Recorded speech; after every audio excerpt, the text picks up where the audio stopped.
तेरी मीठी मुरली हर सांसों का श्रृंगार है।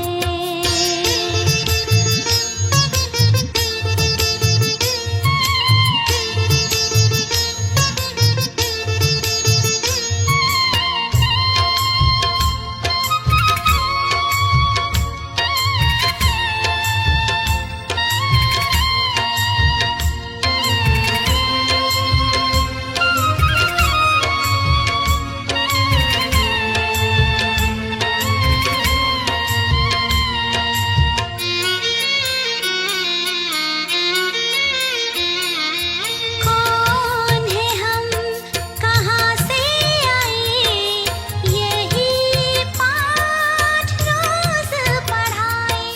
आई बहारी दिव्य गुणों की गुलशन सा मन महकाए। मन मना भव का महामंत्र दे, मन मना भव का महामंत्र दे, मन में लाई बहार है। बाबा तेरी मीठी मुरली हर सांसों का श्रृंगार है। बाबा तेरी मीठी मुरली हर सांसों का श्रृंगार है। इस जीवन में पाया हमने, इस जीवन में पाया हमने सबसे बड़ा उपहार है। गुनगुन करे मुरली की धुन, हंसता है मन मुरली सुन। गुनगुन करे मुरली की धुन, हंसता है मन मुरली सुन। ओम शांति। परम पिता, परम शिक्षक, परम सद्गुरु शिव बाबा ज्ञान रत्नों से हमारी पालना करते हैं, हमें वरदानों से भरपूर करते हैं। हर संकल्प, हर बोल, हर कर्म करने के लिए श्रीमत देते हैं।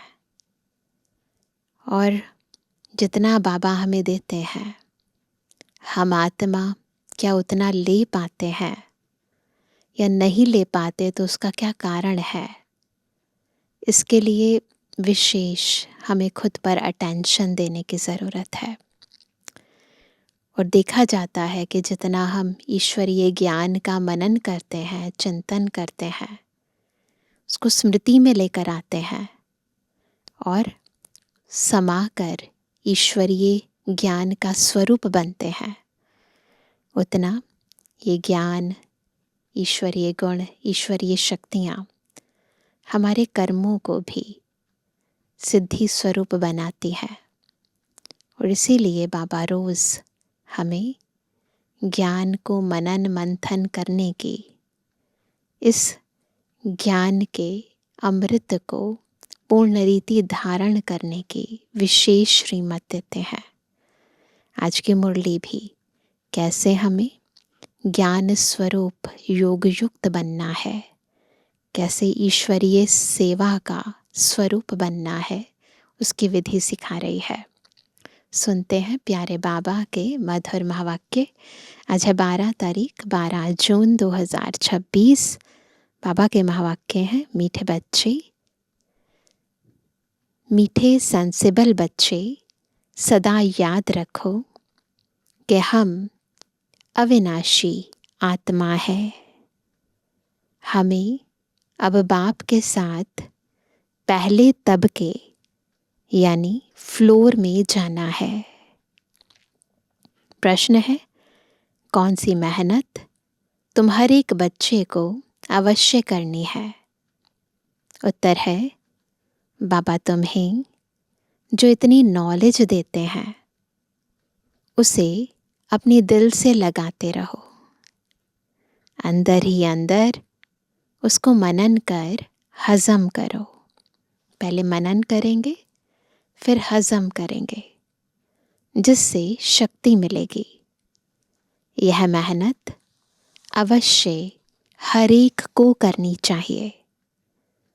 जो ऐसी गुप्त मेहनत करते हैं वह सदा हर्षित रहते हैं। उन्हें नशा रहता है कि हमें पढ़ाने वाला कौन है, हम किसके सामने बैठे हैं। तो खुद को चेक करना है।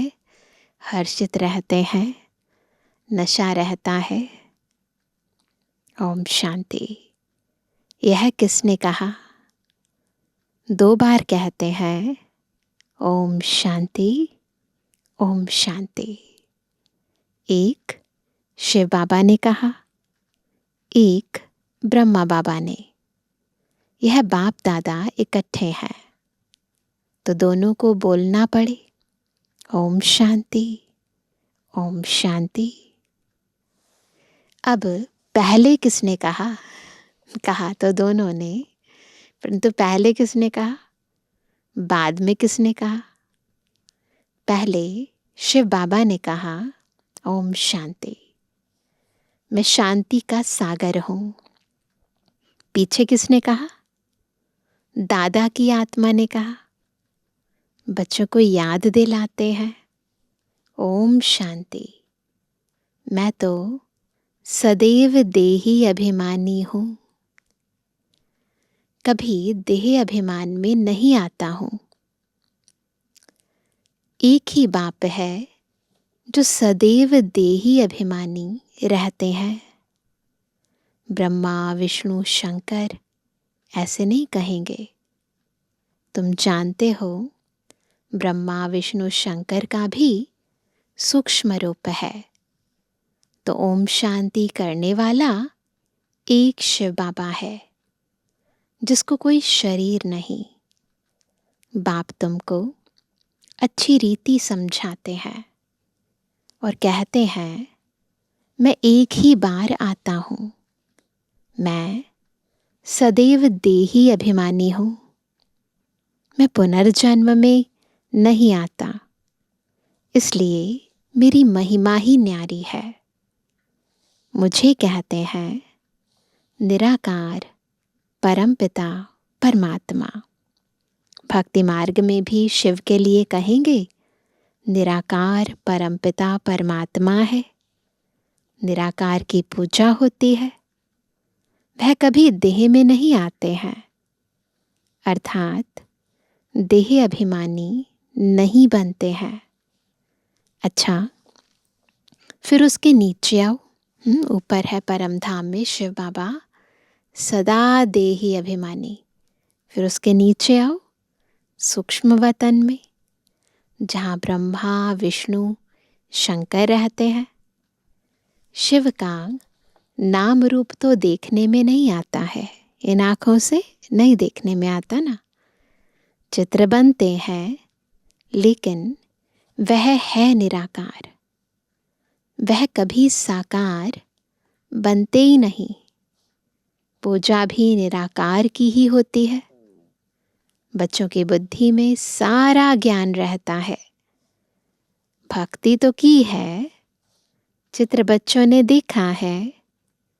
तुम जानते हो सतयुग त्रेता में न चित्रों की भक्ति होती न विचित्र की।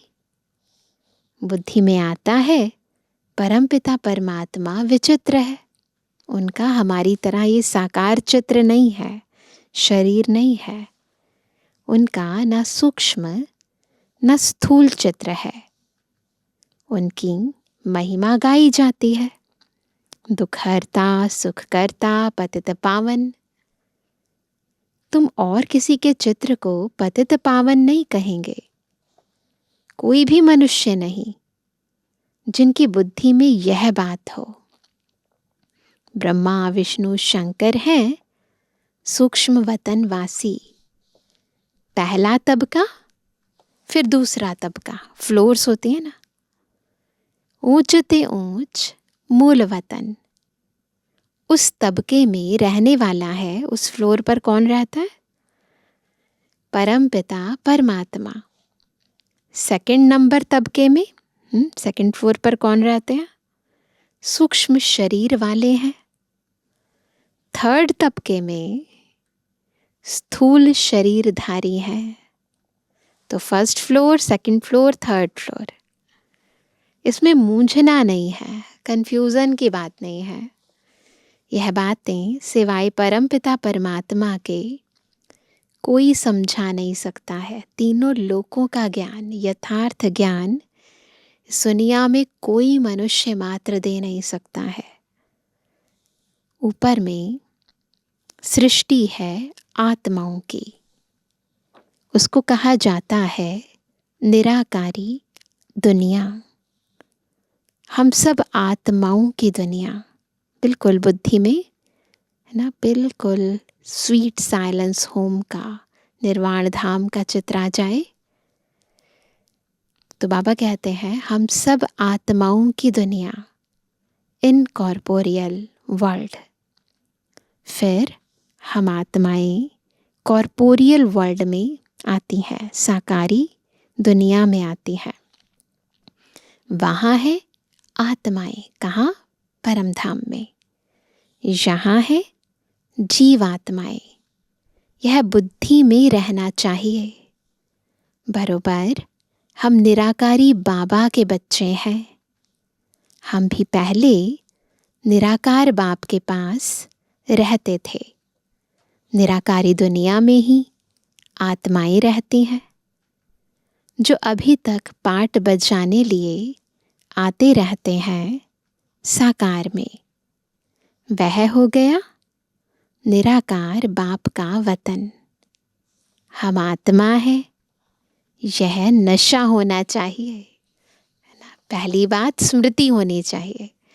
फिर जितना स्मृति आ जाए उतना फिर स्थिति भी बननी चाहिए, क्योंकि जब आत्मा की स्मृति आती है तो परमात्मा की भी स्मृति आती है, और परमात्मा शक्तियाँ भी प्राप्त होती हैं, परमात्मा ज्ञान भी प्राप्त होता है, तो नशा चढ़ता है।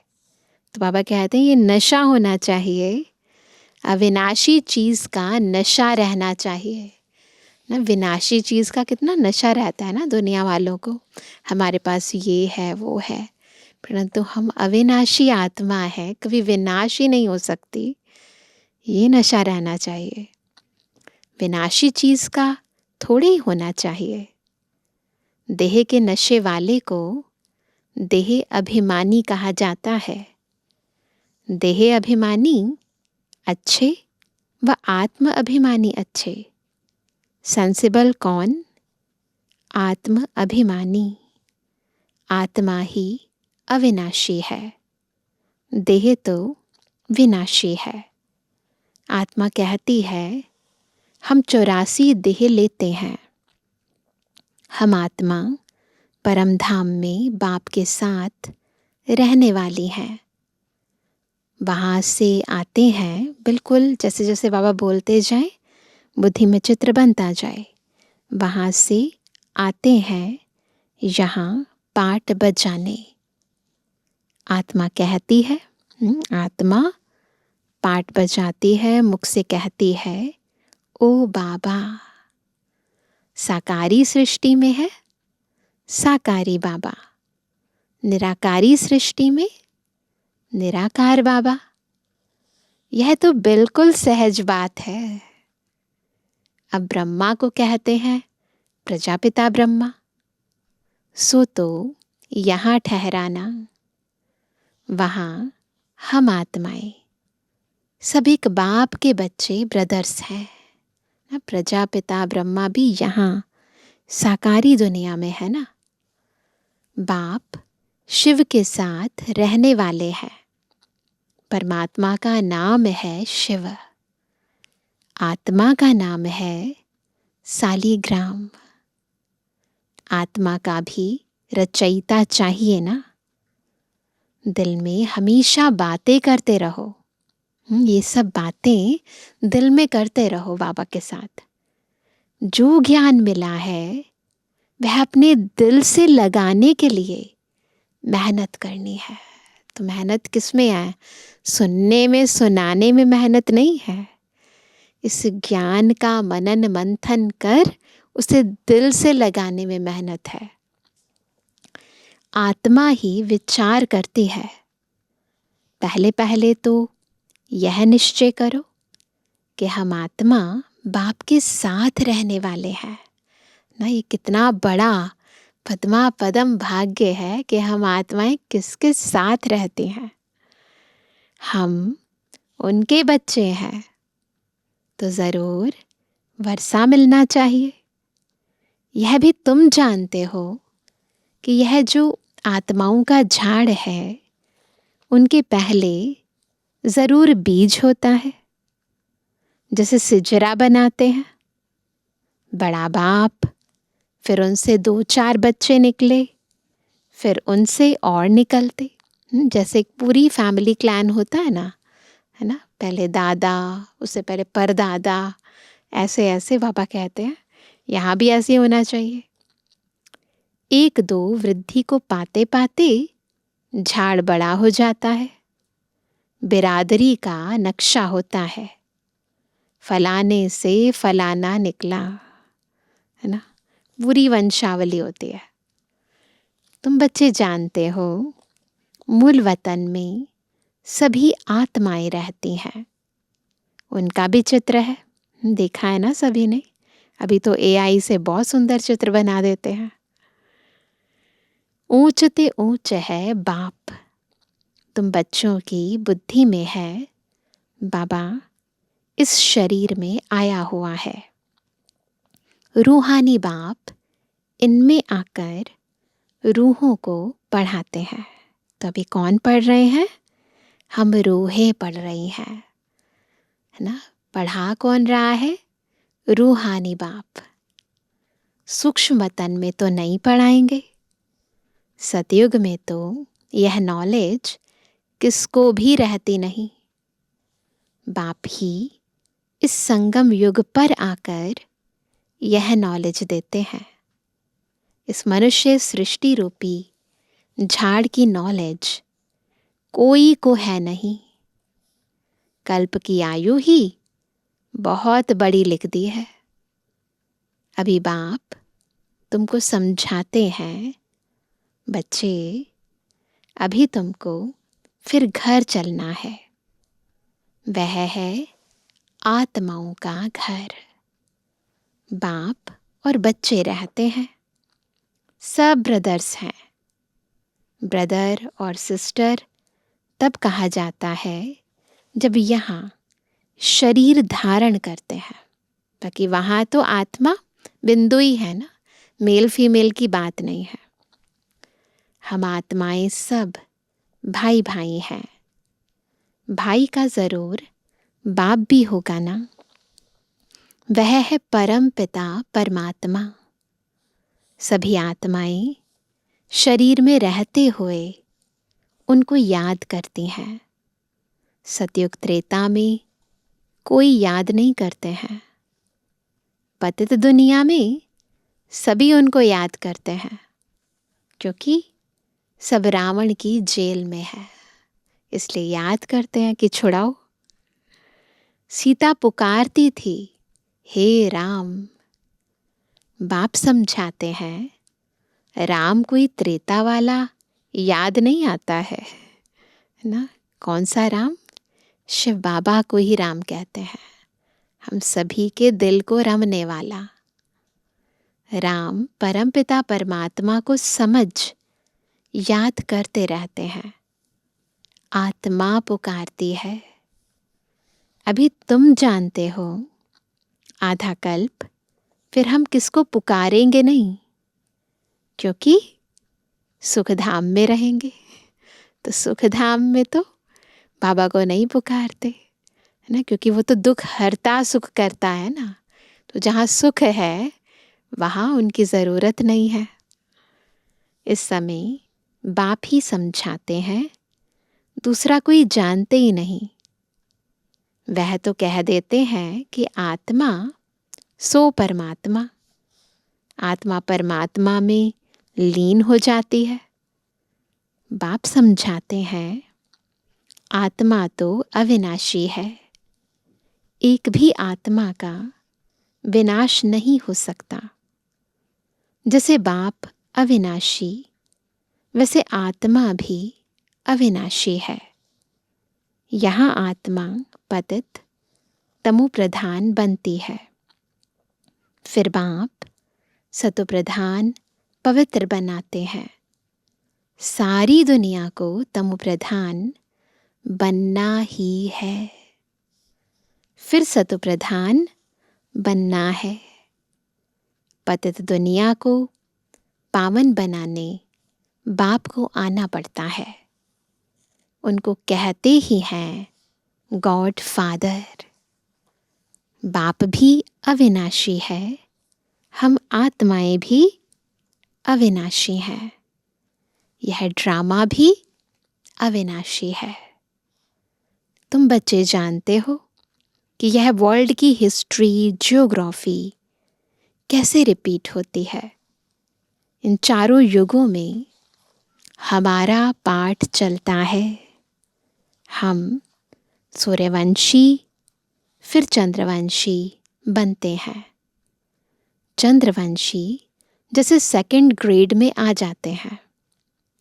14 कला वालों को सूर्यवंशी नहीं कह सकते। वास्तव में देवी देवता भी उन्हों को नहीं कह सकते।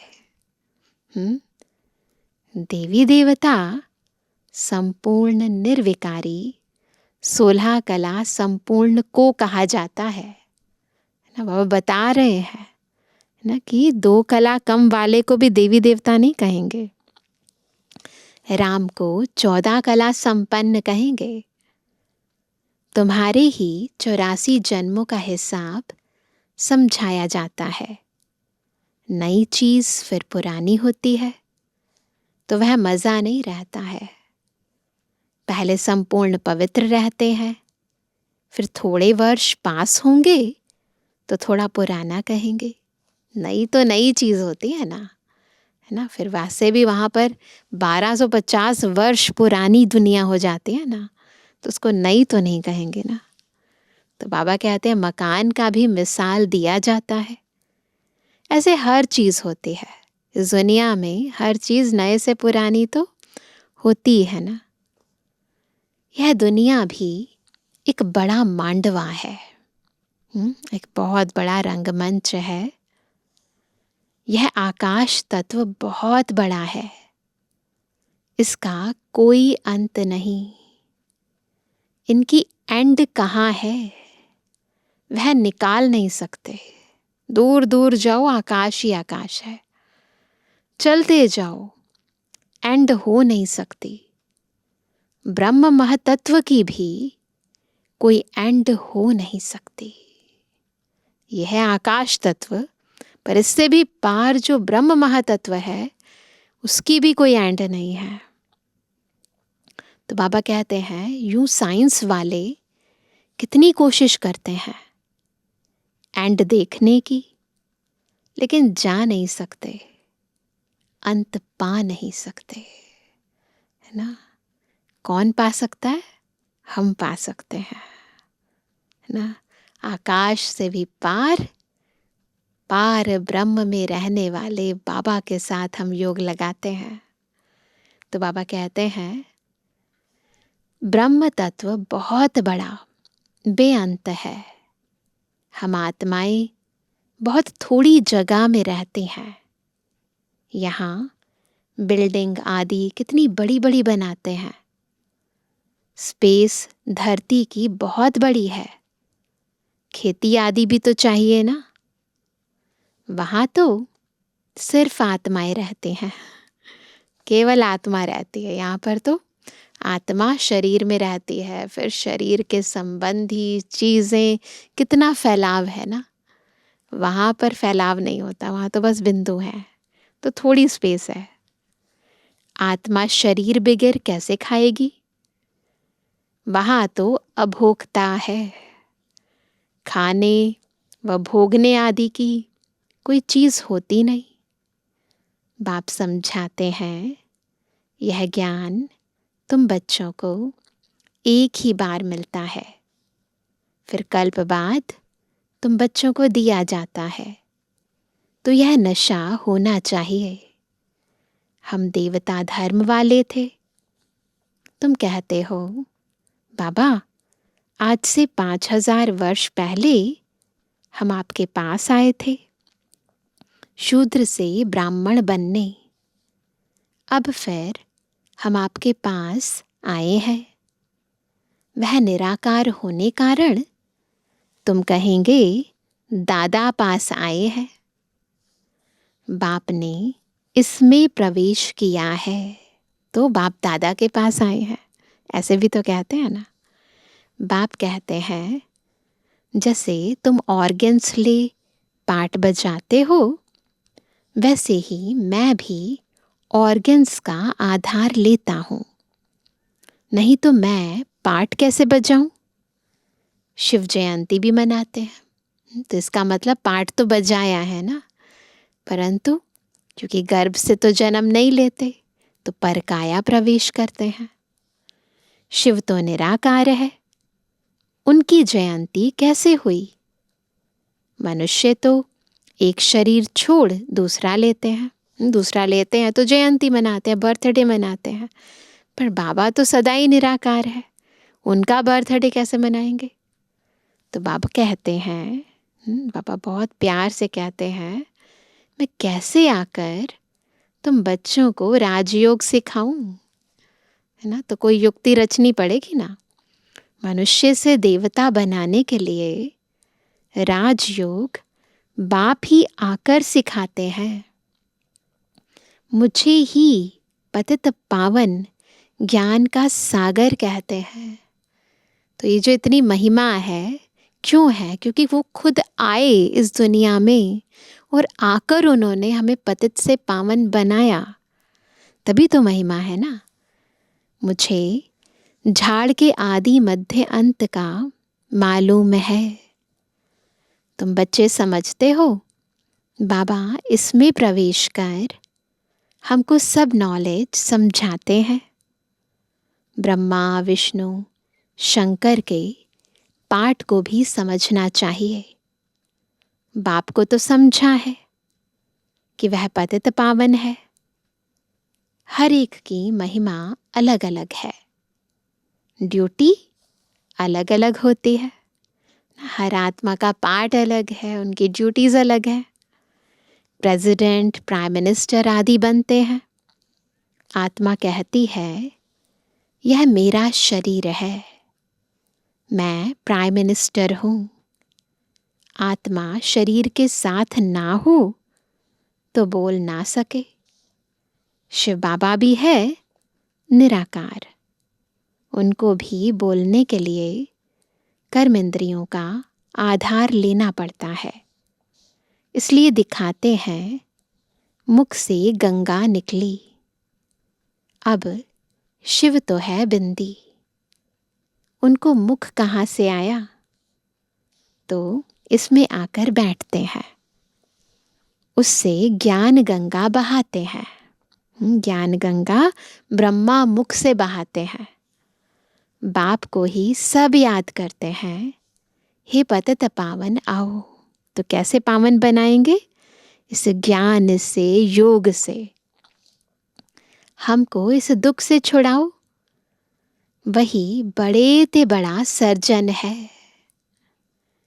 उसमें ही पतितों को पावन बनाने का ज्ञान है।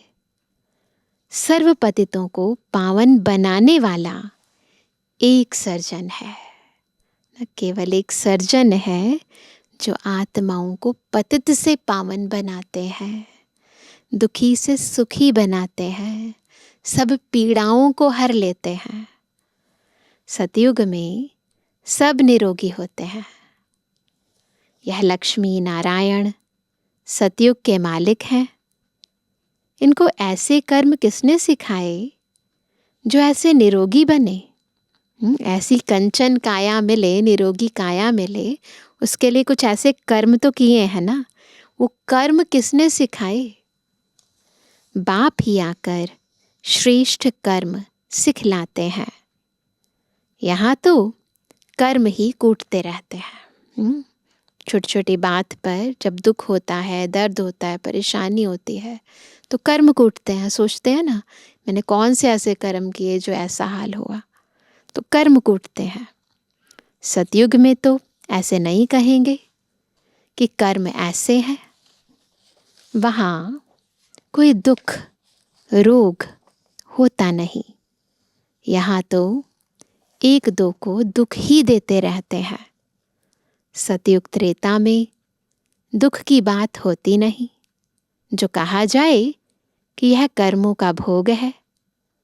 कर्म अकर्म विकर्म का अर्थ कोई समझ ही नहीं सकते हैं। तुम जानते हो, हर एक चीज पहले सतो प्रधान, फिर सतो रजो तमो बनती है। सतयुग में 5 तत्व भी सतो प्रधान रहते हैं। हमारे शरीर भी सतो प्रधान प्रकृति के होते हैं। फिर आत्मा की 2 कला कम होने से शरीर भी ऐसे बनते हैं। सृष्टि की भी 2 कला कम हो जाती है। यह सब बाप ही बैठ समझाते हैं। दूसरा कोई समझा ना सके। अच्छा मीठे मीठे कहते जवानी बच्चों पिटवानी बाप दादा का दिल जान सको प्रेम से नंबरवार प्रसाद संसार यादगार बनवानी। रूहानी बच्चों की रूहानी बाप दादा को गुड मॉर्निंग, नमस्ते नमस्ते नमस्ते। धारणा के लिए मुख्य सार पहला, अभी से ही बाप की श्रीमत पर ऐसे श्रेष्ठ कर्म करने हैं जो फिर कभी कर्म कूटने ना पड़े, अर्थात कर्मों की सजाएं न खानी पड़े। दूसरा, किसी भी विनाशी चीज का नशा नहीं रखना है। यह देह भी विनाशी है, इसका भी नशा नहीं रखना है। सेंसिबल बनना है। वरदान है, इस पुरानी दुनिया को विदेश समझ, इससे उपराम रहने वाले स्वदेशी भव। बिल्कुल इस दुनिया में रह रहे हैं, परंतु क्या सोच के रह रहे हैं कि ये विदेश है, मेरा घर नहीं है। हम उस स्वदेश के निवासी हैं। जैसे कोई लोग विदेश की चीज़ों को टच भी नहीं करते हैं, स्वदेशी होते हैं ना, समझते हैं अपने देश की चीज़ का प्रयोग करें। ऐसे आप लोगों के लिए यह पुरानी दुनिया ही विदेश है, तो बुद्धि से टच नहीं करना है। इससे उपराम रहो, अर्थात पुरानी दुनिया की जो चीज़ें हैं, स्वभाव संस्कार हैं, उनकी तरफ जरा भी आकर्षित ना हो। स्वदेशी बनो, अर्थात आत्मिक रूप में अपने ऊंचे देश परम धाम और इस ईश्वरीय परिवार के हिसाब से मधुबन देश के निवासी समझ इसके नशे में रहो कि हम किस देश के निवासी हैं। हम मधुबन निवासी हैं, हम परमधाम निवासी हैं ना। बस ये याद रहे, याद भी रहे और नशा भी रहे। स्लोगन है, झमेलों में फंसने के बजाय सदा मिलन मेले में रहो, है ना। मिलन मेले में रहेंगे तो झमेलों में नहीं पड़ेंगे। आज का व्यक्त इशारा, सदा हर्षित रहने के लिए अपनी नेचर को सरल बनाओ, सहनशील बनो। होली हंस की विशेषता सरल चित्त, सरल वाणी, सरल वृत्ति, सरल दृष्टि। बाप दादा को सबसे प्रिय, सबसे समीप, साफ दिल वाले प्यारे हैं। साफ दिल सदा बाप दादा के दिल तख्त नशीन सर्वश्रेष्ठ संकल्प पूर्ण होने के कारण वृत्ति में, दृष्टि में, बोल में, संबंध संपर्क में सरल और स्पष्ट एक समान दिखाई देते हैं। तो बाबा का प्यारा बनना है, दिल तख्त नशीन बनना है, तो उसके लिए सरल चित बनना है, अंदर बाहर साफ दिल हो, सच्चा दिल हो। अच्छा, ओम शांति।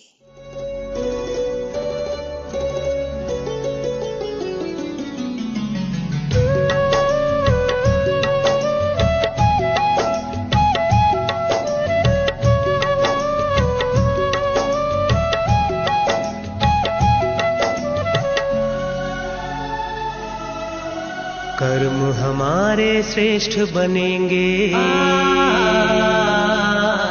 कर्म हमारे श्रेष्ठ बनेंगे जब हम खुद पर गौर करेंगे। कर्म हमारे श्रेष्ठ बनेंगे जब हम खुद पर गौर करेंगे। जैसा कर्म हम करेंगे हमें देख कर और करेंगे। जैसा कर्म हम करेंगे हमें देख कर और करेंगे। कर्म हमारे श्रेष्ठ बनेंगे।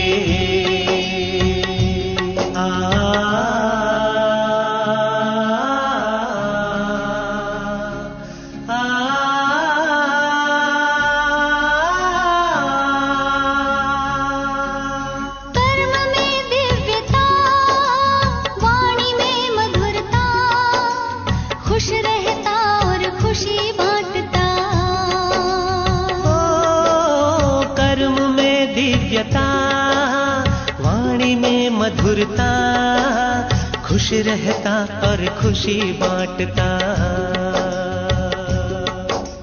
निर्मोही के तौर करेंगे। निर्मोही के तौर करेंगे जब हम खुद पर गौर करेंगे। जैसा कर्म हम करेंगे हमें देख कर और करेंगे। कर्म हमारे श्रेष्ठ बनेंगे।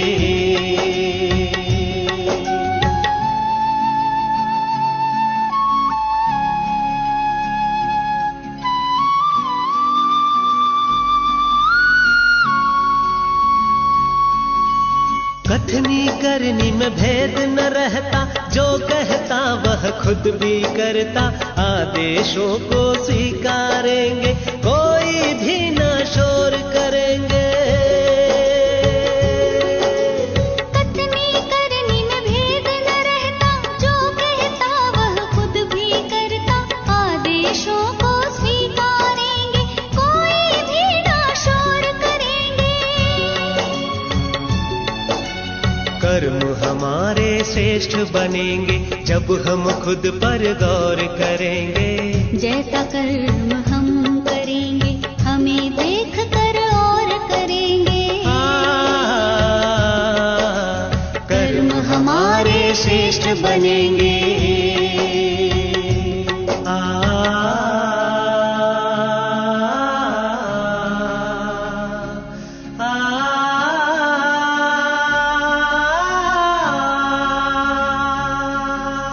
नम्र रहता और झुकता, ग्लानि निंदा सब कुछ सहता। नम्र रहता और झुकता, ग्लानि निंदा सब कुछ सहता। अपनी कमियों को भरेंगे, अपनी कमियों को भरेंगे, तब ही हम फिर मोर बनेंगे। जैसा कर्म हम करेंगे हमें देख कर और करेंगे। कर्म हमारे श्रेष्ठ बनेंगे जब हम खुद पर गौर करेंगे। कर्म हमारे श्रेष्ठ बनेंगे जब हम खुद पर गौर करेंगे। जैसा कर्म हम करेंगे हमें देख कर और करेंगे। जैसा जैसा कर्म हम करेंगे हमें देख कर और करेंगे। कर्म हमारे श्रेष्ठ बनेंगे जब हम खुद पर गौर करेंगे। कर्म हमारे श्रेष्ठ बनेंगे जब हम खुद पर गौर करेंगे। जैसा कर्म हम करेंगे हमें देख कर और करेंगे। हमें देख कर और करेंगे। हमें देख कर और करेंगे। हमें देख कर और करेंगे।